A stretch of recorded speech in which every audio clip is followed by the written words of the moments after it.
Olá, nós somos alunos de enfermagem da Universidade Veiga de Almeida e hoje iremos falar sobre Síndrome de Wolff-Parkinson-White.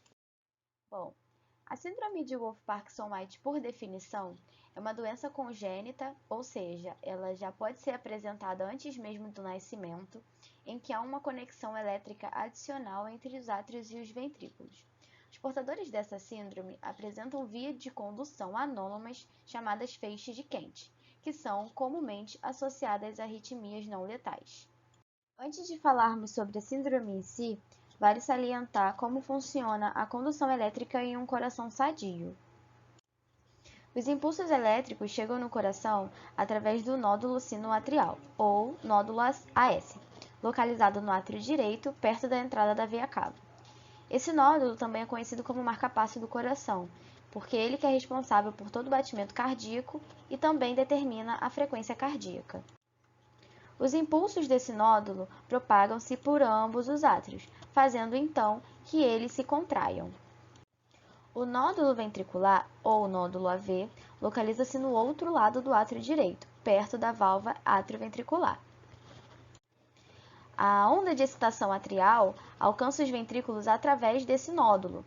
Ele também é responsável em retardar os impulsos elétricos, com o intuito de permitir um ótimo enchimento ventricular durante a contração atrial.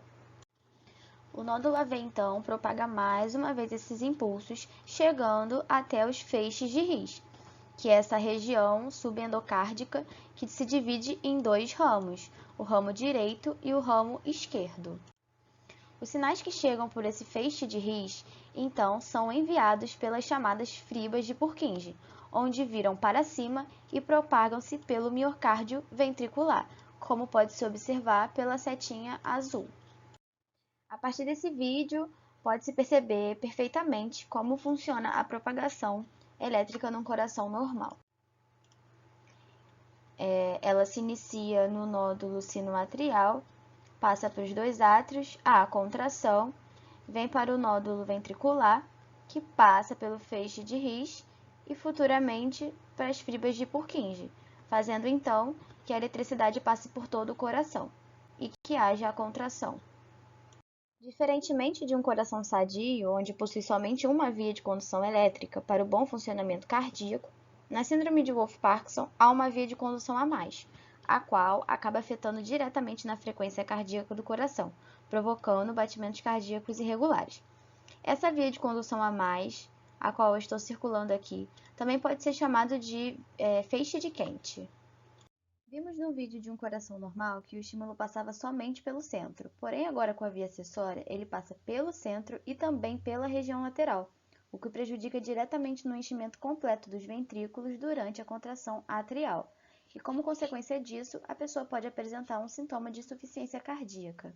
Já nesse segundo vídeo, podemos observar outro caso que pode ocorrer com uma pessoa com síndrome de Wolff-Parkinson-White, que é quando o estímulo desce pelo nódulo ventricular, sobe pela via acessória lateral, indo até os átrios, gerando um aumento de frequência cardíaca de forma bruta, ou seja, ataque cardíaco.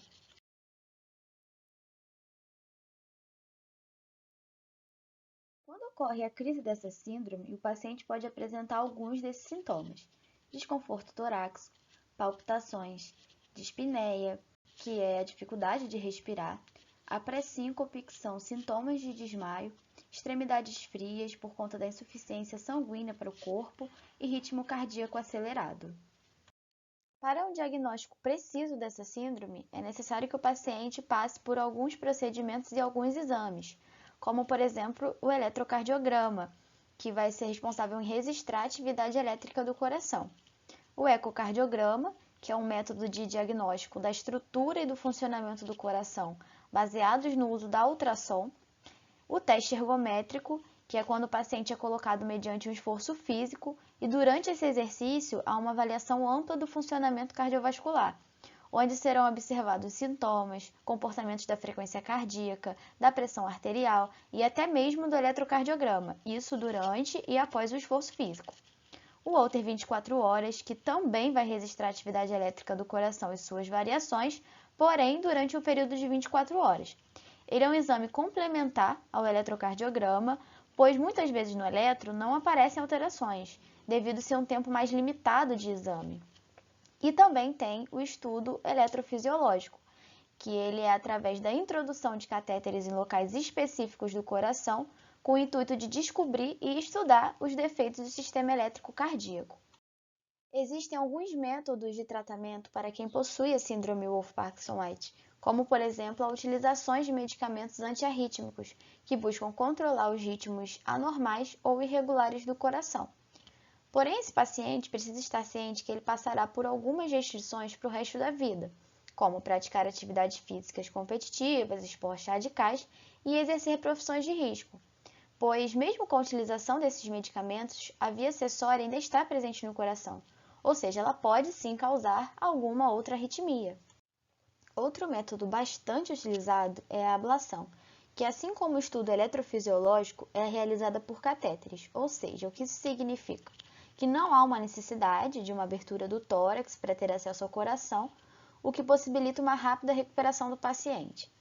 Os catéteres utilizados na ablação são posicionados de maneira estratégica e uma energia chamada radiofrequência aquece o tecido e queima o local da via acessória, eliminando então o foco de uma possível arritmia. Esse vídeo mostra como funciona o procedimento da ablação e como ele consegue bloquear a passagem de condução elétrica pela via acessória lateral, fazendo então com que haja uma passagem elétrica correta no coração do paciente.